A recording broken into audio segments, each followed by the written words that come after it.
qual a razão da vossa esperança? Na sua primeira carta, no capítulo 3, no versículo 15, o apóstolo Pedro nos ensina que enquanto cristãos nós precisamos estar sempre preparados para responder a qualquer pessoa que venha nos perguntar qual é a razão da esperança que há em nós, qual é a razão da nossa fé. E é justamente sobre esse tema que eu quero falar com vocês hoje. Qual é a real esperança do cristão? No que essa esperança está baseada, no que essa esperança está fixada. Para isso eu quero ler alguns versículos com vocês no livro de Efésios, no capítulo de número 1. Eu quero ler o versículo de número 17, 18 e 19. Diz assim a palavra do Senhor. Para que o Deus do nosso Senhor Jesus Cristo, o Pai da glória, vos dê o espírito de sabedoria e de revelação no pleno conhecimento dele. Oro ainda para que os olhos do vosso coração sejam iluminados, para que saibais qual é a real esperança do chamado que ele vos fez, quais são as riquezas da glória da sua herança nos santos e a incomparável grandeza do seu poder para conosco, os que cremos, conforme a atuação da sua portentosa força. Eu recomendo, inclusive, que vocês leiam com mais calma todo esse capítulo primeiro do livro de Efésios, que tem ensinamentos preciosos para cada um de nós. Esse texto que Paulo escreveu, nesse capítulo, nesses 23 versículos, versículo 1 ao versículo 23, é de uma beleza, é de uma profundidade muito grande. Nós já temos visto isso em outras ocasiões e hoje nós vamos centrar a nossa discussão, a nossa apresentação nesses poucos versículos que nós lemos, esses 3 versículos. Sobretudo o versículo de número 18, que é o que mais chama a atenção, que é quando o apóstolo diz que está orando para que o coração dos cristãos seja iluminado e possa chegar ao conhecimento pleno da real esperança que há no chamado que Cristo nos fez e quais são as riquezas das bênçãos espirituais que nós temos por herança em Cristo. E nós, ao lermos esse texto, nos deparamos com algo muito significativo, com algo muito profundo. Há algum tempo atrás, eu estava numa aula, na faculdade, a aula de tanatologia. Para quem não sabe, tanatologia é o estudo sobre a morte e o morrer. Nós estudamos sobre essa parte tão difícil, digamos assim, da vida humana, mas ao mesmo tempo tão natural. E, coincidentemente, foi no dia 21 de fevereiro de 2018, e naquele dia Billy Graham, um grande evangelista, Billy Graham tinha morrido, tinha falecido, e tinha uma frase dele que estava na minha mente, que ele tinha dito mais ou menos assim: certo dia vocês vão ouvir que Billy Graham morreu. Não acredite numa só palavra. Eu não estarei morto. Pelo contrário, estarei mais vivo do que nunca. Apenas terei mudado de endereço. E essa frase foi uma das frases que eu falei naquela aula, naquele dia, pois nós discutimos sobre a visão da morte e do morrer dentro das mais diferentes religiões. E eu acrescentei a essa frase outra, que para mim talvez tenha sido uma das declarações mais fortes que eu já tenha feito na minha vida. Eu disse para todo aquele povo que ali estava que o medo do crente, o medo do cristão verdadeiro não é a morte, mas é a vida sem Cristo. A vida sem Cristo seria pior do que a morte física. Aliás, viver sem Cristo é estar morto. Uma pessoa que está morta, evidentemente, não é uma pessoa que tem esperança. Você pode até me perguntar: olha, você disse que ia falar sobre esperança e você começou a falar sobre morte? Por uma razão muito simples. A esperança que nós temos em Cristo, ela é tão forte, ela é tão real, ela é tão profunda, que nem a morte é capaz de apagar. Porque nós acreditamos naquilo que Jesus diz, que aqueles que estão nele, que aqueles que confiam nele, que aqueles que acreditam nele, ainda que estejam mortos, hão de reviver e estarão para sempre com ele na eternidade. Então, para nós, a nossa esperança se enraiza nessa verdade eterna. A nossa esperança, ela é diferente daquilo que o mundo diz que é esperança. Nossa esperança, ela não está pautada em coisas terrenas, em coisas naturais, em coisas humanas. ela está pautada em coisas eternas, em coisas inabaláveis, em coisas que são certezas absolutas. A nossa esperança ela está pautada em Cristo. E é por isso que mesmo que o mundo caia ao nosso redor, nós ainda podemos ter esperança. Mesmo que as coisas estejam difíceis, haja dor, haja sofrimento, haja luta, haja perdas, haja calamidades, haja todos os tipos de problemas e dificuldades, nós podemos ter esperança e temos esperança, porque a nossa esperança não está fundamentada nessas coisas passageiras, nessas coisas terrenas, mas a nossa esperança está fundamentada em Cristo. E é esse o pedido que o apóstolo faz, que nós venhamos conhecer essa real esperança. Ora, se o apóstolo fala que há a real esperança do chamado que Cristo nos fez, é porque também existe uma esperança falsa. E o que seria uma esperança falsa? Seria toda e qualquer esperança que é depositada nas coisas terrenas, nas coisas humanas. Tem muita gente que deposita a sua esperança, a sua confiança, as suas expectativas na política, na ciência, na tecnologia, no dinheiro, na aparência. E todas essas coisas, por melhores que elas possam ser, são coisas humanas. E por serem coisas humanas também são coisas passageiras, são coisas que se dissolvem com o tempo, são coisas que acabam, que mudam, que se transformam com o tempo. Mas a verdadeira esperança, ela está baseada em Cristo e na sua palavra e no chamado que ele faz ao cristão. E sendo assim, essa esperança ela não é passageira. Essa esperança ela não se dissolve. Essa esperança ela não se corrompe, pelo contrário, ela é inabalável, ela é permanente, ela é eterna. E é essa esperança que nós precisamos ter e que nós precisamos conhecer. Nós olhamos para o mundo e vemos as pessoas correndo de um lado para o outro, desesperadas sem saber o que fazer. Nós vemos nações inteiras prostradas diante de um simples vírus. Uma pandemia que deixa todo mundo assustado e alarmado. Mas nós entendemos que no meio de toda essa calamidade, nós podemos ter esperança, nós podemos sorrir, nós podemos ter alegria. Não porque as coisas estejam boas ou fáceis, mas porque a nossa esperança, a nossa alegria, o nosso riso, ele está fixado em Cristo. Ele está plantado, alicerçado em Cristo. E Cristo é um alicerce inabalável. Não importa o que aconteça no mundo, o alicerce que é Cristo jamais será abalado, jamais mudará. Como disse um grande cientista inglês há muitos anos atrás, ele disse o seguinte: eu confio em certezas. Eu sei que o meu Redentor vive, e porque ele vive, eu também viverei. Então a nossa esperança, ela é baseada numa certeza. Qual é a certeza que nós temos? Que o nosso Redentor, Jesus Cristo, vive. E porque Ele está vivo, porque Ele vive, nós também podemos viver e viveremos eternamente. A esperança no sentido bíblico, ela não é simplesmente esperar que algo aconteça, não é simplesmente ter expectativas de que algo vai acontecer. A esperança no sentido bíblico, ela é ter certeza de que algo vai acontecer.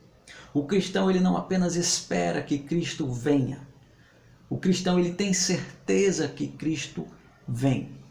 Nós não apenas aguardamos ou esperamos ou temos expectativas pela vinda de Jesus Cristo. Nós temos a certeza de que Ele vem, que no momento certo, no momento que bem parecer ao coração de Deus, Ele virá. Nós temos uma certeza.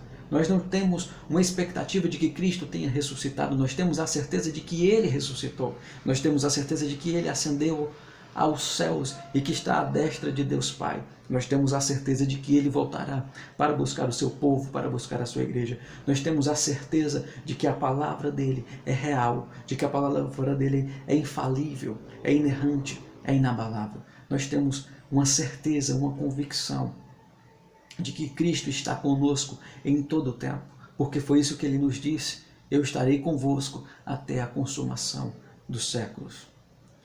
Nós vemos um mundo caótico, mas não andamos aflitos e angustiados, porque Jesus Cristo disse: olha, no mundo tereis aflições, mas não temas, eu venci o mundo. Ele diz que eu estou convosco. Ele diz ainda, olha, a minha paz eu vos deixo, a minha paz eu vos dou, mas não como o mundo dá. Porque a paz que Cristo nos oferece, ela é diferente.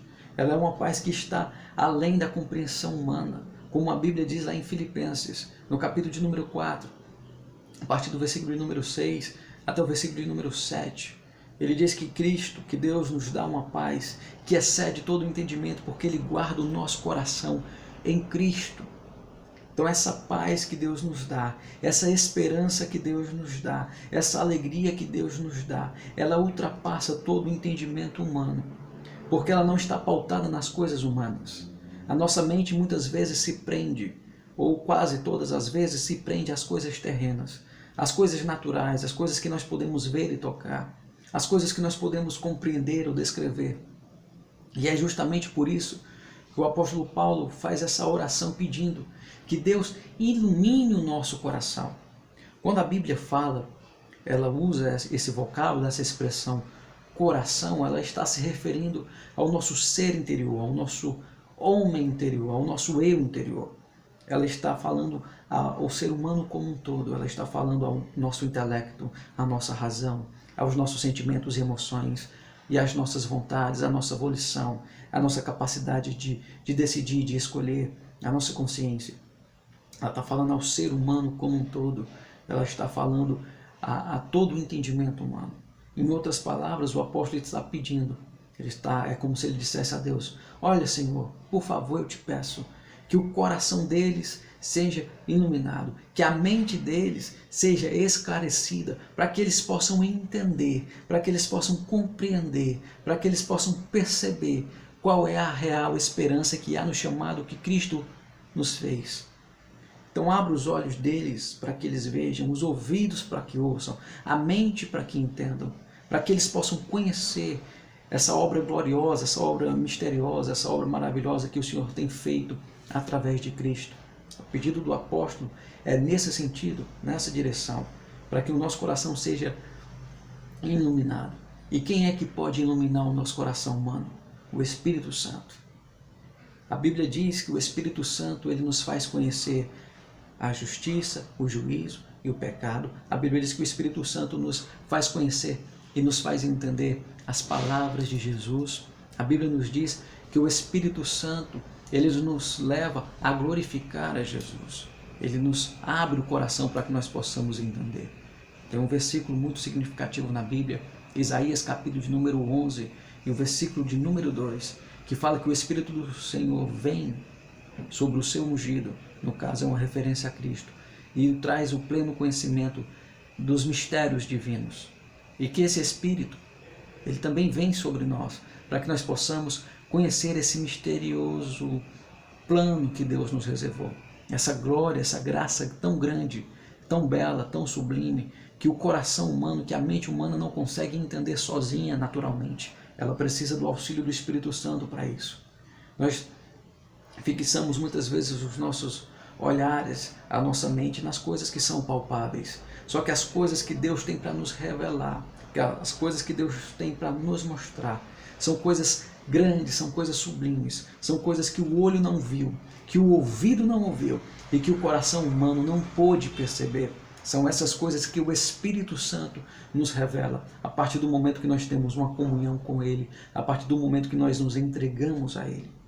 E quando Ele nos revela essas coisas maravilhosas, a nossa esperança é fortalecida, a nossa fé é fortalecida, nós conhecemos a real vocação para o qual nós fomos chamados. E qual foi o chamado que Cristo nos fez? Que vocação é essa a qual Cristo nos destinou, a qual Cristo nos dirigiu? Que ricas bênçãos espirituais são essas que Deus tem reservado para todos aqueles que o servem, para todos aqueles que o seguem? As bênçãos espirituais que estão guardadas em Cristo, que está destinada à igreja, a herança dos santos, a herança dos salvos, é a herança da vida eterna, na presença de Deus, de quando poderemos vê-lo como Ele é, de quando teremos um corpo glorificado, como Cristo teve o seu corpo glorificado após a ressurreição. Para que você possa entender isso, você precisa ler um pouquinho do que Paulo escreveu em 1 Coríntios, no capítulo de número 15. E já no final do capítulo, ele vai dizer que a morte foi tragada pela nossa vitória. Que a morte, ela foi vencida pela nossa vitória. E que vitória foi essa? Cristo na cruz. Na cruz, Cristo venceu a morte. Na cruz, Cristo venceu o pecado. E com a sua ressurreição, Cristo nos deu a esperança, a expectativa de uma nova vida nele. A própria Bíblia diz que se nós esperamos Jesus apenas nessa vida, nas coisas terrenas, nas coisas naturais, nas coisas que estão ao nosso alcance, a nossa fé, ela é inútil, ela é insignificante. Mas como nós esperamos e confiamos em Cristo, não apenas nessa vida, mas na vida eterna, a nossa fé ela se torna útil, ela se torna frutífera. Porque Cristo ressuscitou e isso é uma certeza que nós temos. E como Ele ressuscitou dentre os mortos, Ele se tornou a primícia da ressurreição.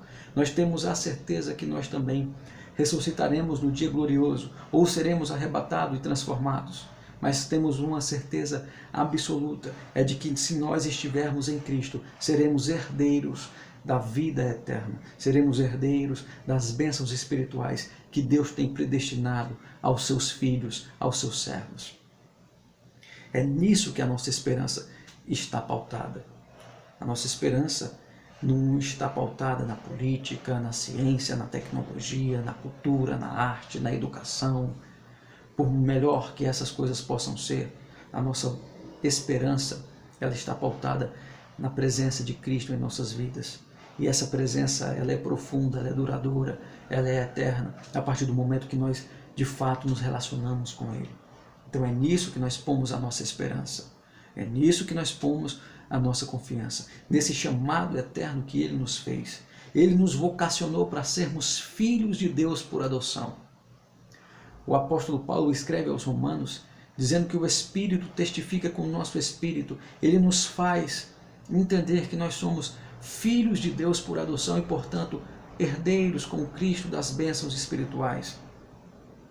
É essa certeza que nós temos, que enche o nosso peito, que enche o nosso coração da real esperança, da real alegria, da real confiança, da real convicção.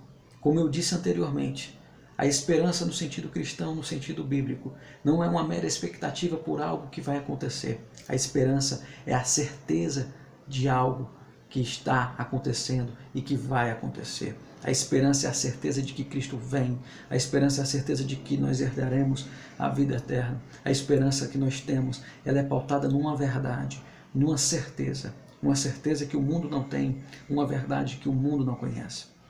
É por isso que a Bíblia nos diz que Deus ama o mundo todo, que Deus deseja que todos sejam salvos e que cheguem ao conhecimento da verdade. Quem é a verdade? Jesus Cristo. Ele diz, eu sou o caminho, eu sou a verdade, eu sou a vida. Ninguém vai ao Pai a não ser por mim. Ele diz, conhecereis a verdade vos libertará. E ele diz, se o Filho vos libertar verdadeiramente, sereis livres. O que Jesus está dizendo para todos nós nesse momento? O que ele diz nas Sagradas Escrituras? Que Ele é a verdade, que Ele é a vida, que nós, ao conhecermos essa verdade e esta vida, nós somos livres, livres do pecado, livres da culpa, livres da condenação, livres para viver uma vida cheia de alegria e cheia de esperança, porque agora temos um relacionamento com Deus. Porque Cristo nos reconciliou com Deus, porque Cristo, através do seu sacrifício na cruz do Calvário e através da sua ressurreição, Ele abriu para nós um novo e vivo caminho, e nós podemos acessar a presença de Deus, nós podemos acessar o Santo dos Santos e podemos permanecer ali por toda a eternidade. É nisso que nós pomos o nosso coração e que nós pomos a nossa esperança. É por isso que mesmo que o mundo inteiro seja sacudido e viva dentro de uma grande tempestade, nós podemos nos manter firmes e convictos, cheios de esperança, porque a nossa esperança está posta em Cristo. Essa é a razão pela qual nós vivemos, essa é a razão pela qual nós temos fé, essa é a razão pela qual nós temos esperança. É nisso que nós devemos pôr o nosso coração. É por isso que nós precisamos que os nossos olhos sejam abertos, para que a gente venha conhecer a real esperança do chamado que Cristo nos fez. O apóstolo, ao saber disso, ele orava para que os cristãos efésios pudessem entender essa verdade. E ele orava, por consequência, por todos os cristãos de todas as épocas. E assim como eu oro para que eu e para que você, para que todos nós conheçamos essa verdade, para que nós entendamos que a real esperança do cristão está posta no seu relacionamento com Cristo, na sua união com Cristo, no chamado que Cristo fez a cada um de nós. Eu não estou falando de um chamado ministerial, eu não estou falando de um chamado para uma missão, para uma obra específica. Eu estou falando do chamado eterno que Cristo nos faz através do Evangelho. Um chamado para que nós venhamos viver para a glória de Deus. Um chamado para que nós venhamos a ter uma vida irrepreensível diante dos olhos de Deus. Um chamado para que nós venhamos ter um relacionamento íntimo, profundo, sincero, autêntico com Deus. Um relacionamento inabalável. Um chamado que é para a vida eterna. A Bíblia diz que Deus amou o mundo de uma tal maneira que deu o seu único Filho, para que todo aquele que nele crê não pereça, mas tenha a vida eterna. Esse é o chamado que Cristo nos fez. Cristo nos chamou para a sua glória. Cristo nos chamou para a vida eterna. Cristo nos chamou para termos um relacionamento pessoal com Ele, para que através desse relacionamento nós possamos ser herdeiros das bênçãos espirituais que estão reservados a todos aqueles que são filhos de Deus. A partir do momento que você foi chamado para essa obra maravilhosa, para esse plano glorioso, que você aceitou esse chamado, que você entregou a sua vida a Cristo, você passou a uma nova categoria. Você passou a categoria de filho de Deus por adoção. E por ser filho de Deus por adoção, você está predestinado às riquezas das bênçãos espirituais que estão aguardando todos aqueles que estão em Cristo. É por isso que nós podemos caminhar por esta terra e ter esperança, e ter fé, e ter convicção. Em nenhum momento Paulo se refere a riquezas ou a bênçãos materiais, coisas terrenas.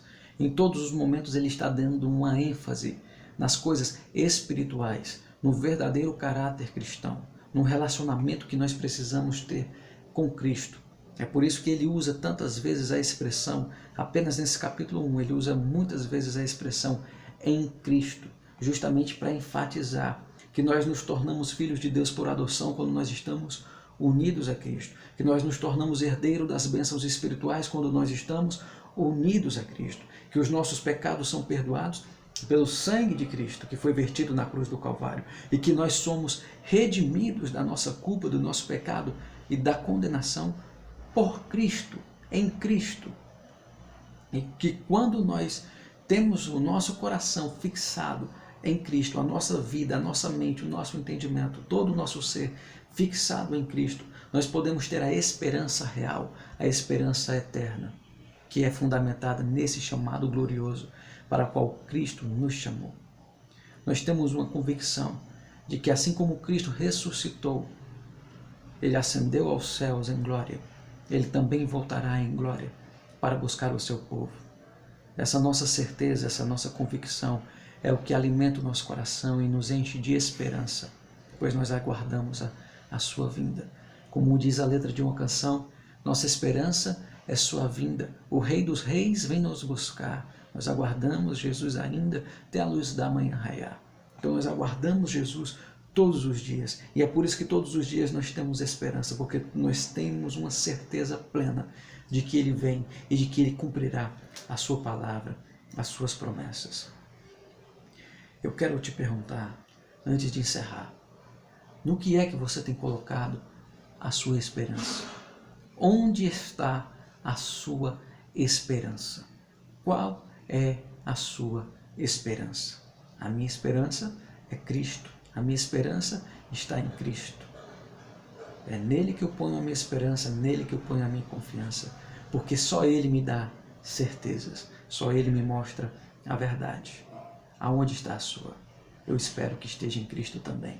Se não estiver, entregue a sua vida a Ele e desfrute da verdadeira paz, da verdadeira esperança. Tenha um relacionamento pessoal, íntimo, sincero, autêntico com Cristo. Mesmo que você seja um cristão que frequente a igreja todos os domingos, isso não faz de você, por si só, herdeiro das bênçãos espirituais. O verdadeiro herdeiro das bênçãos espirituais é aquele que se constitui como filho adotivo de Deus.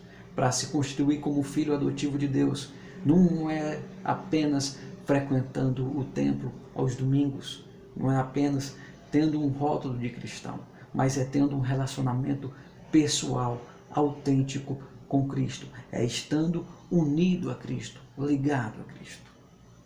Porque quando nós estamos nele, nós desfrutamos do chamado para o qual ele nos chamou. E ele nos chamou para uma vida de redenção, para uma vida eterna de glória em sua presença. Que Deus em Cristo vos abençoe, vos guarde e vos guie. Que Deus abençoe a nossa nação, todo o nosso povo, e que juntos nós possamos verdadeiramente desfrutar da real esperança que há no chamado que Cristo nos fez. Fica na paz de Deus e até a próxima, se assim Deus nos permitir. Amém.